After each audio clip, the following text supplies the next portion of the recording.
On Friday, August 8, 2025, Emory University's campus in Atlanta awoke to a day that would change its history forever. The sun rose over the familiar marble buildings, casting long shadows across the lawns as students and faculty prepared for what seemed like another ordinary summer day. The air was filled with the gentle hum of campus life, birds chirping, the distant sound of laughter, and the soft footsteps of early risers heading to classes or morning coffee. But that sense of calm was shattered in an instant. A series of sharp, rapid gunshots rang out, echoing across the grounds and slicing through the peaceful morning. The sounds were unmistakable, loud, jarring, and relentless, immediately disrupting the routine of everyone within earshot. At first, confusion reigned. Some students glanced around, thinking the noise might be from nearby construction or perhaps a car backfiring on a distant street. But as the shots continued, their frequency and intensity left little room for doubt. The realization spread quickly. This was something far more serious, something dangerous. Panic swept through the campus like a sudden storm.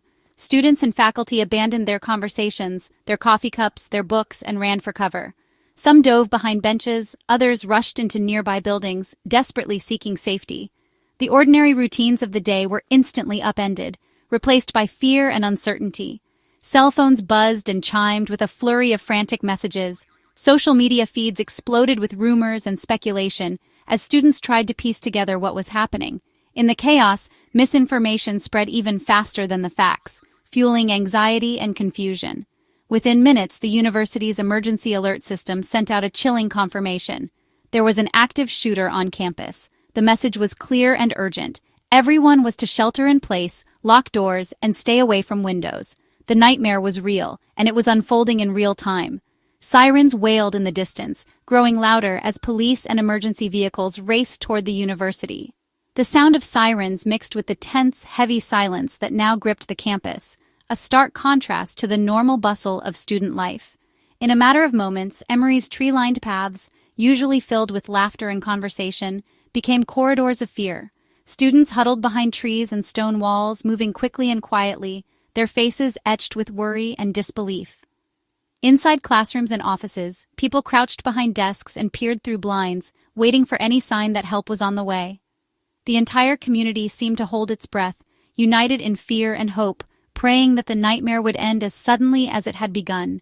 In just a few short minutes, a peaceful summer morning had been transformed into a desperate fight for survival, a day that would be remembered by everyone at Emory for years to come.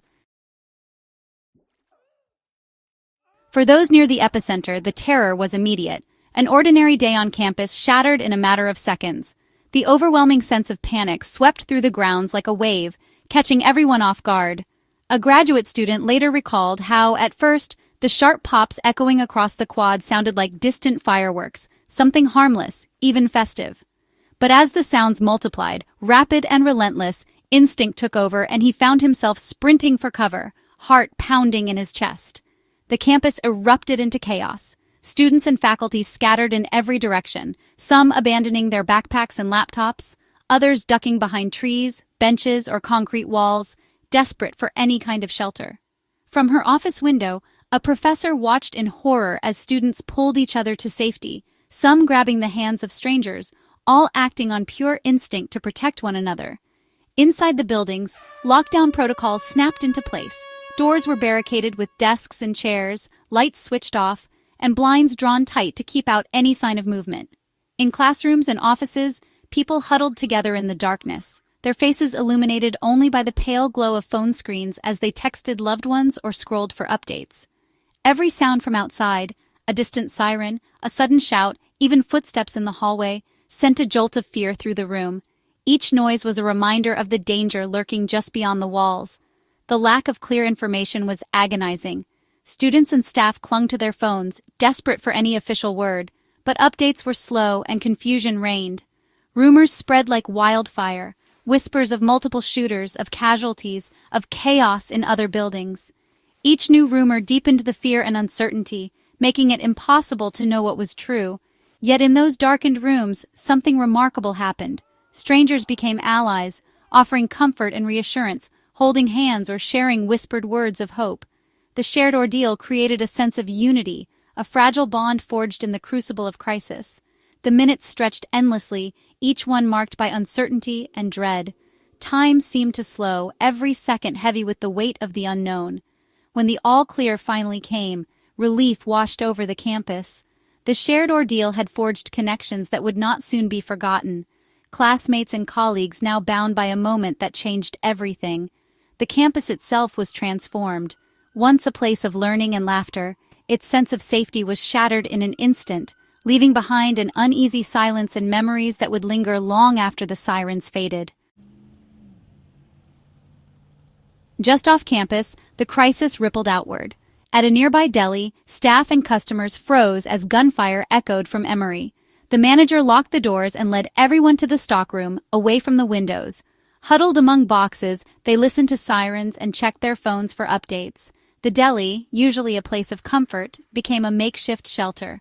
Their calm, decisive actions kept everyone safe as uncertainty reigned outside. The emergency was not confined to campus. It touched the entire neighborhood, reminding all of their shared vulnerability. In moments of crisis, ordinary people became protectors. The first 911 calls triggered a massive, rapid law enforcement response. Atlanta police, SWAT, and emergency units converged on Emory, sirens blaring. Officers established a perimeter, blocking roads and sweeping the campus in tactical formation. Their mission: stop the threat and protect thousands sheltering in place. The coordinated response included city police, Georgia State Patrol, and Emory's own officers. Fire and medical teams stood ready nearby. The calm authority of law enforcement helped restore a measure of order amid chaos. Their swift, disciplined action was crucial in containing the threat. The overwhelming response prevented a far greater tragedy. In the face of chaos, law enforcement's top priority was clear: locate and neutralize the shooter before more lives could be lost. Officers from multiple agencies converged on the campus, each playing a critical role in the unfolding response. Communication between teams was constant, as they coordinated their movements and shared vital information in real time. Officers moved methodically, clearing buildings room by room, never knowing what they might encounter next. Their focus was not only on stopping the threat, but also on protecting the hundreds of terrified students and staff trapped inside. Many officers risked their own safety, guiding people with hands raised to designated safe zones, offering words of reassurance as they hurried them out of danger. The confrontation with the shooter was brief, but incredibly intense.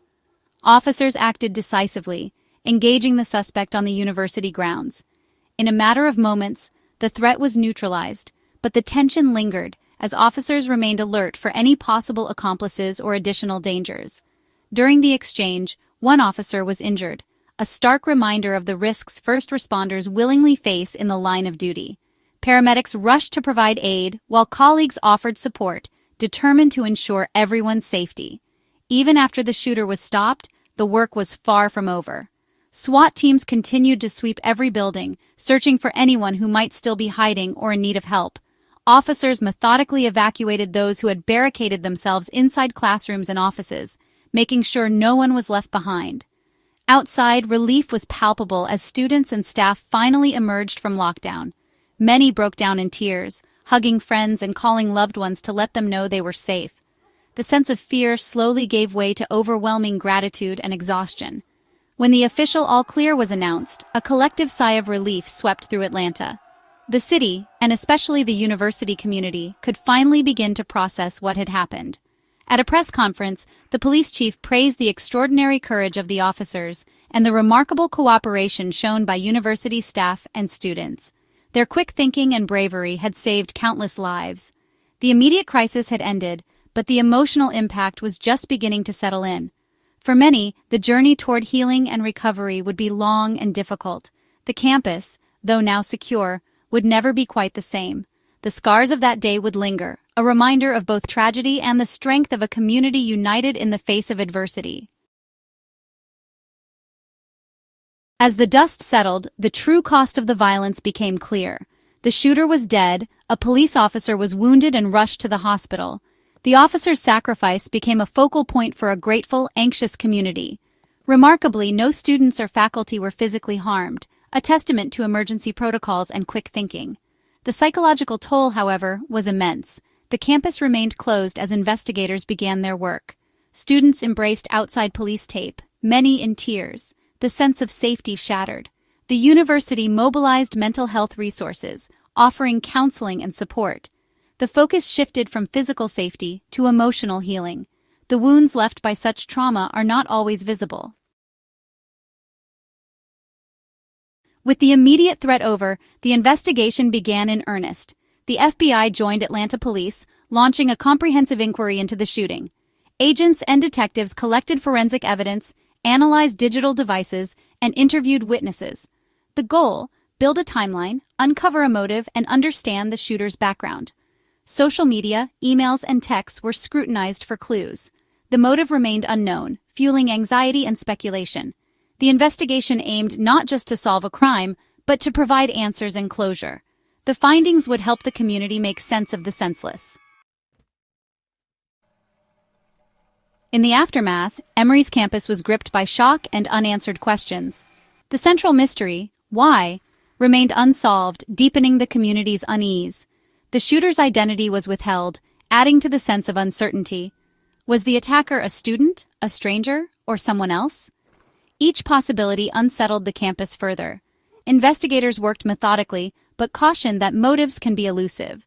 In the meantime, the university offered counseling and safe spaces for those affected. Without answers, the community turned inward, finding strength in shared experience. Healing began, even as the search for understanding continued. Amid tragedy, Emory's community revealed its strength. Acts of courage and compassion, professors shielding students, strangers comforting each other, defined the day. Atlanta rallied around the university, offering support and solidarity. First responders' bravery saved lives and restored hope. The path to recovery would be long, but unity and kindness would light the way. In the face of darkness, Emory stood together, determined to heal. The scars would remain, but so would the resilience.